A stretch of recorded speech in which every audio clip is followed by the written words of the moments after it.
Tatlong All-Stars na maaaring makarating ng NBA Finals or makaligtaan ng playoffs next season, yan ang ating pag-uusapan. Final seconds, Bryant for the win! Bang! Alam naman natin na marami ng teams ngayon ang unti-unti nang lumalakas dahil sa mga batang players. Kaya naman ang iba sa mga veteranong All-Stars ay nahihirapan ng makipag-compete sa ngayon para manalo ng championship. Katulad na lang nitong si Jimmy Butler ng Miami Heat, na noong 2020 bilang pang-5 seed sa East ay nagawa nilang makarating ng NBA Finals.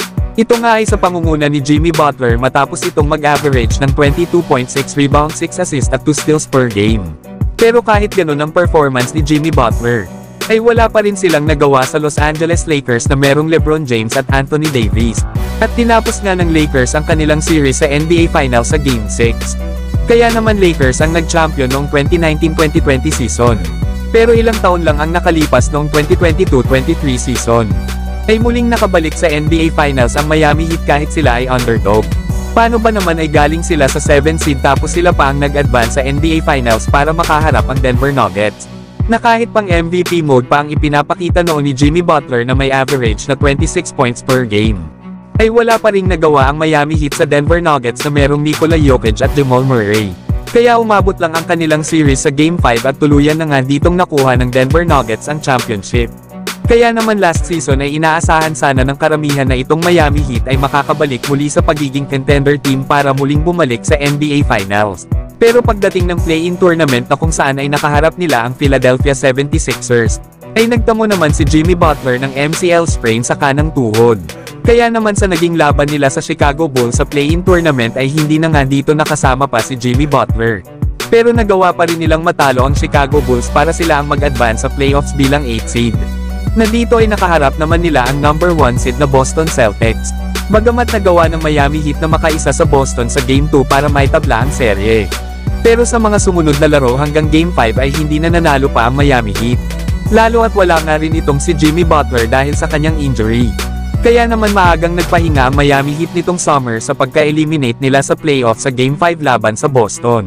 Na ngayon nga ay mainit ang usapin patungkol kana Jimmy Butler at Pat Riley. Lalo at hindi pa sila nagbibigay ng offer dito kay Butler ng contract extension. Kaya may dalawang landas na maaaring mapuntahan si Jimmy Butler sa paparating na season. Na possible nga na magtank ang Miami Heat at magkaroon sila ng unpredictable na season. Pero maaari naman na magsimula ang kanilang kupunan na may malakas na kampanya para makipag-compete sa championship.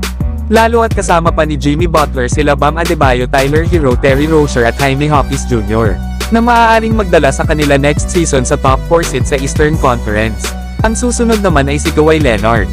Nakilala nga ito bilang ang isa sa mga naging susi ng San Antonio Spurs noong 2014 para sila ay manalo ng championship.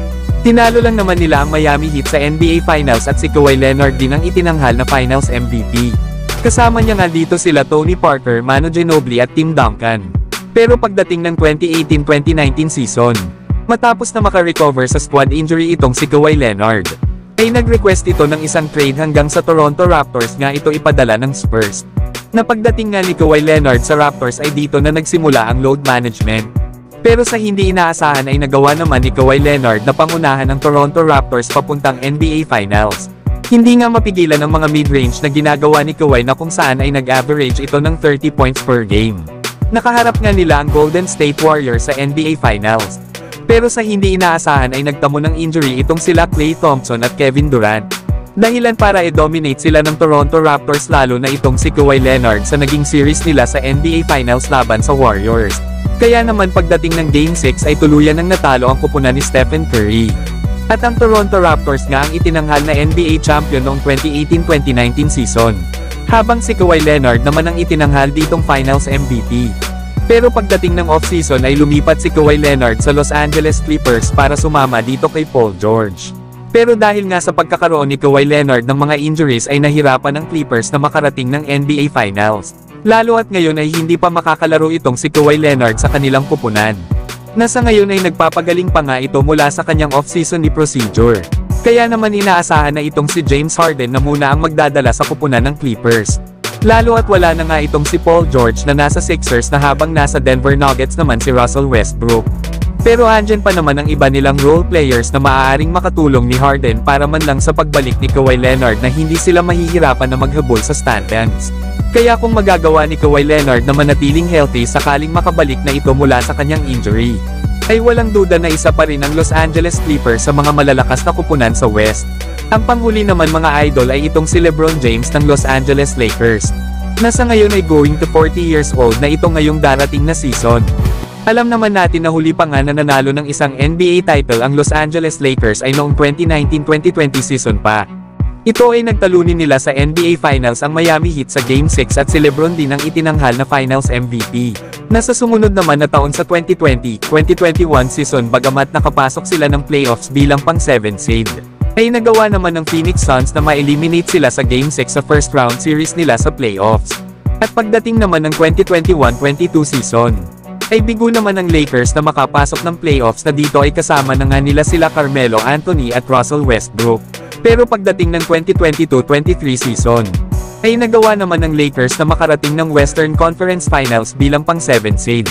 Pero na-sweep nga sila ng Denver Nuggets sa kanilang playoff series dahil na rin kana Jamal Murray at Nikola Jokic.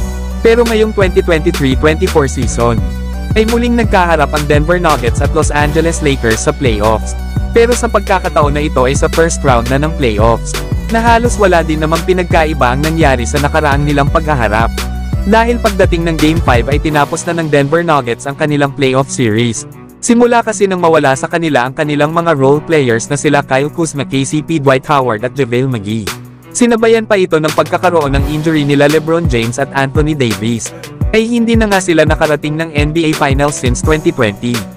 Pero last season ay nag-average pa naman si LeBron ng 27.6 rebounds at 8 assists per game, na may career high na 41% sa 3-point area. Nagawa pa nga ni LeBron na maglaro sa Team USA at kunin ang gold medal at si LeBron din ang itinanghal na MVP sa Paris Olympics.